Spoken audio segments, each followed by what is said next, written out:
स्वागत है दोस्तों आप सभी का इस मज़ेदार वीडियो सीरीज के सेकेंड एपिसोड में। हम तहे दिल से आपका शुक्रिया अदा करना चाहते हैं for the lovely responses and the support received on our first episode, जहां हमने अमृत मंथन की स्टोरी के द्वारा वेल्थ बिल्डिंग को जाना था।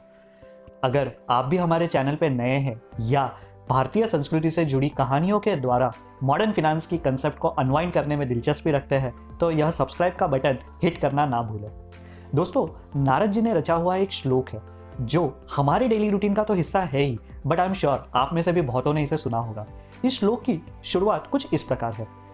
प्रणम्य शिरसा देवम गौरी पुत्रम विनायकम भक्तावासम स्मरे नित्यम आयुर कामार्थ सिद्धे, जिसका मतलब ही है कि कोई भी समझदार व्यक्ति जो अधिक आयु, धन, नॉलेज तथा अकम्प्लिशमेंट की इच्छा रखता हो वह गौरी नंदन गणेश जी का नमन करे। नारद जी ने ऐसा क्यों कहा होगा भला?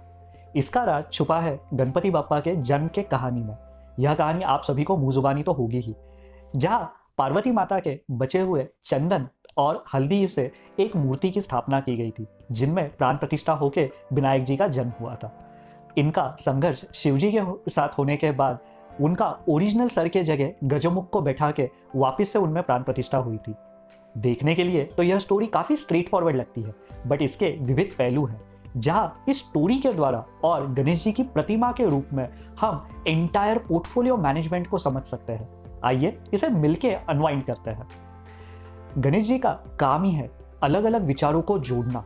अगर हम उनके जन्म की कहानी को ठीक से समझ पाए हैं तो पता चलेगा कि उनका गजमुख जो आता है शिव जी की तरफ से और बॉडी के रेस्ट ऑफ द पार्ट आते हैं पार्वती माता की तरफ से।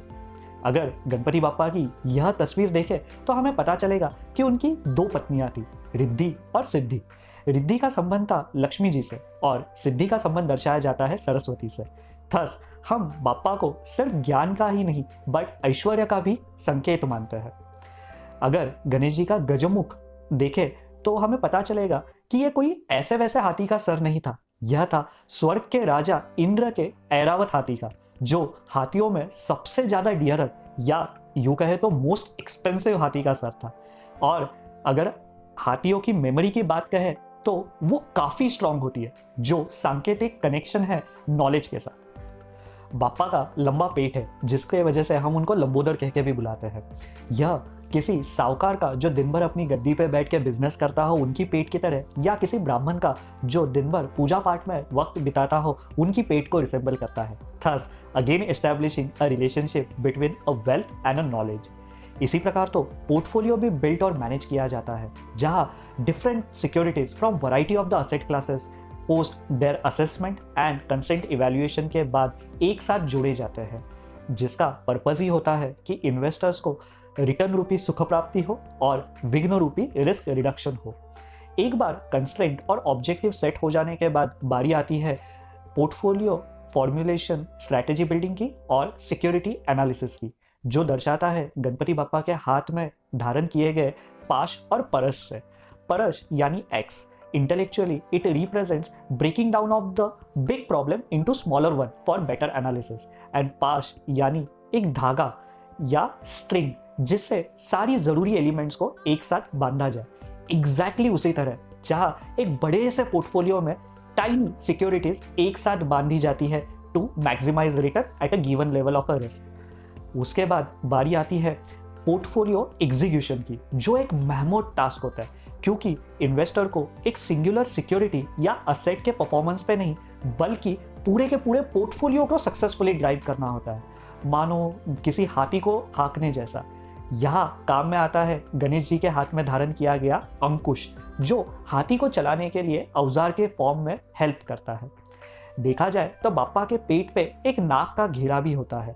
जिन्होंने हमारा फर्स्ट एपिसोड देखा है उनको पता है यह एक टाइम फ्रेम या स्पेसिफिक डिसिप्लिन को दर्शाता है, जो पोर्टफोलियो मैनेजमेंट में यह बताता है कि यह पोर्टफोलियो इवैल्यूएशन ये टाइम टू टाइम होना चाहिए और यह पूरी process time and again repeat होनी चाहिए। दोस्तों, आप में से बहुत सारे जन अब यह सोच रहे होंगे कि वह टाइनी सा चूहा या मूषक वाहन एग्जैक्टली क्या बतलाता है। इट रिप्रेजेंट्स अ प्रॉब्लम जिसपे गणेश जी खुद विराजमान हो जाते हैं, so that it cannot trouble any more. अगर हमारे पोर्टफोलियो बिल्डिंग में इसको एनालिसिस करें तो आप जानेंगे कि यह प्रॉब्लम्स होते हैं हमारे अनवांटेड एक्सपेंसेस, जो देखा जाए तो सिर्फ एक स्वरूप के खर्चा ही है, but they can prove as an initiation point for string of unwanted expenses which would have been otherwise a part of your portfolio in the form of investment। सोच के देखिए, शायद से आप भी इस बात से सहमत होंगे, क्योंकि फ्रेंड्स बिलीफ एक ऐसी चीज है जो मानो तो सब कुछ और ना मानो तो कुछ भी नहीं। आशा करते हैं नेक्स्ट टाइम ऑनवर्ड्स जब कभी आप गणेश जी का वंदन करेंगे तब आपके सामने एक नया पर्सपेक्टिव रहेगा जो आपकी समृद्धि बढ़ाने में आपको हेल्प करेगा।